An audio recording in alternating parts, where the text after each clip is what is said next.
इन levels पर अगर हम गोल्ड या सिल्वर में एंट्री करें, पहली बात तो क्या इन लेवल्स पर एंट्री बनती है, या हम्म। थोड़ा-सा करेक्शन का वेट करें? और हम्म। दूसरा ऑब्वियसली 125% और 80% रिटर्न्स तो नहीं मिलेंगे, लेकिन किस तरीके की रिटर्न एक्सपेक्टेशंस लेकर इन्वेस्टर चलें यहाँ से?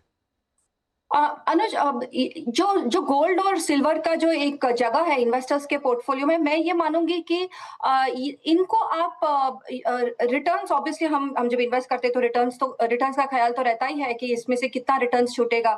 हावेवर गोल्ड और सिल्वर की जगह थोड़ा सा कुछ और भी है पोर्टफोलियोज में। बेसिकली वो ये है कि आपका जब भी पोर्टफोलियो में, अगर यूजुअली इन्वेस्टर्स के पोर्टफोलियो में क्या होता है, हम लोग इक्विटी ओवरवेट होते हैं और because of regulations Indian investor ज्यादातर बाहर इन्वेस्ट करते भी नहीं, हम इक्विटी में, डोमेस्टिक इक्विटी में इन्वेस्ट करते हैं। सो जब आप डोमेस्टिक इक्विटी में ओवरवेट हो तो इक्विटी का उतार चढ़ाव से तो आपकी अच्छी पहचान होगी और आपको मालूम है कि कितना वॉलेटाइल हो सकता है equity as an asset class.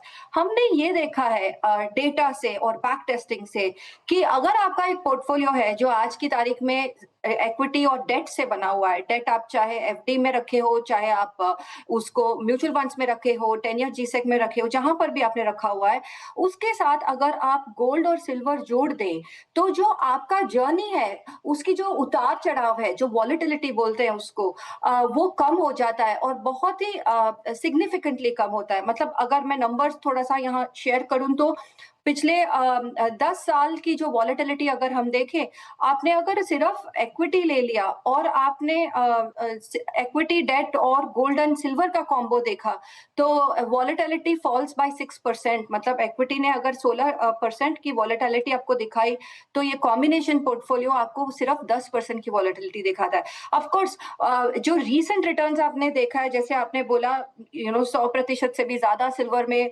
80-85% in gold already, इससे इससे पिछले 1 साल का रिटर्न एकदम बढ़िया दिख रहा है। 55% से ज्यादा कॉम्बिनेशन की मैं बात कर रही हूँ।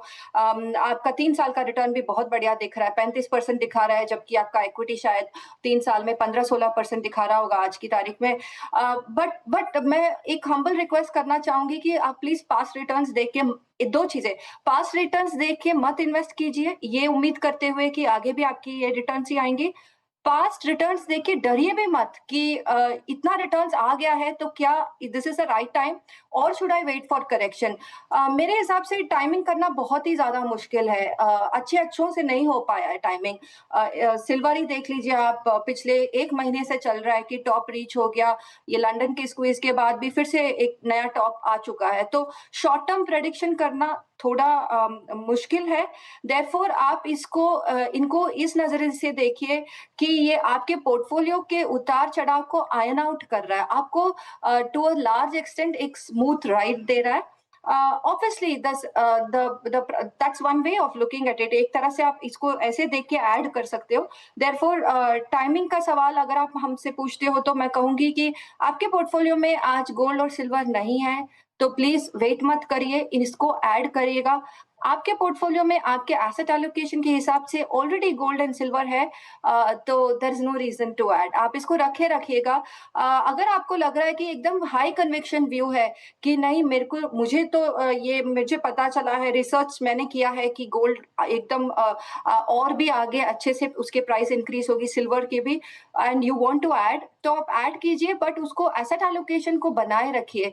जो भी आपको इंक्रीमेंटल गेन्स आ रहा है उसको वापस डिस्ट्रीब्यूट कर दीजिए अपने ही पोर्टफोलियो में, उस एसेट एलोकेशन के प्रोपोर्शन में जितना आपका इक्विटी होना चाहिए, डेट होना चाहिए या इन प्रेशियस मेटल्स में होना चाहिए। एसेट एलोकेशन की आप बार-बार बात कर रही हैं, आपके हिसाब से वैसे गोल्ड सिल्वर कितना होना चाहिए पोर्टफोलियो में? 5%, 10%, 20%? अनुज, हम लोग भी बोलते हैं, मतलब हमारी भी रिकमेंडेशन वगैरह होती है, बट आप जैसे जानते हैं हम एडवाइजर्स नहीं है। आई हुँ। वुड थिंक कि द बेस्ट रिस्पॉन्स इस पर एडवाइसेस देंगे जो आपके, सपोजिंग आपने ये सवाल मुझे अपने पोर्टफोलियो के लिए पूछा, तो I would like to know कि अभी आप कितना इन्वेस्टेड हैं, कहाँ इन्वेस्टेड हैं, आपका एलोकेशन ब्रेकअप क्या है। सेकेंडली, जो हम इन्वेस्टमेंट होराइजन करके जो अंग्रेजी में बोलते हैं, मतलब जितने समय तक आप इन्वेस्टेड रह सकते हैं, वो पूरा समय, ये सब जानकर फिर हम एक एसेट एलोकेशन आपको रेकमेंड कर पाएँगे। However, having said that, so अभी पिछले 2 सालों में काफ़ी चेंज आया है in terms of how advisors, जैसे जिस हिसाब से एडवाइज़र्स एडवाइस कर रहे हैं। सो ग्लोबल एडवाइज़र्स ने रेकमेंड किया है कि कम से कम 20% या 20% of your portfolio can be और should be in some of this precious metals.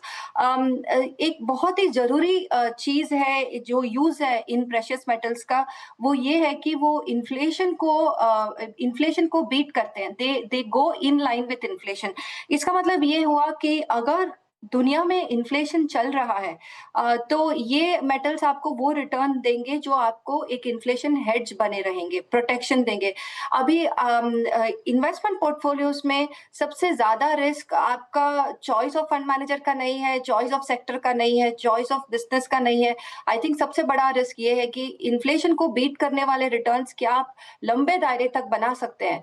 और उसमें ये जो एसेट क्लासेस है गोल्ड और सिल्वर, वो इसके लिए ज़्यादा हेल्प करते हैं। सो देयरफॉर जो अगर बैक ऑफ द एनवेलप अगर रिकमेंडेशंस देंगे तो लोग बोलते हैं कि आप 20% ऑफ योर पोर्टफोलियो आप anywhere between 10 to 20% depending on आपको जैसे ठीक लगता है, I think is a good proportion to have in the portfolio.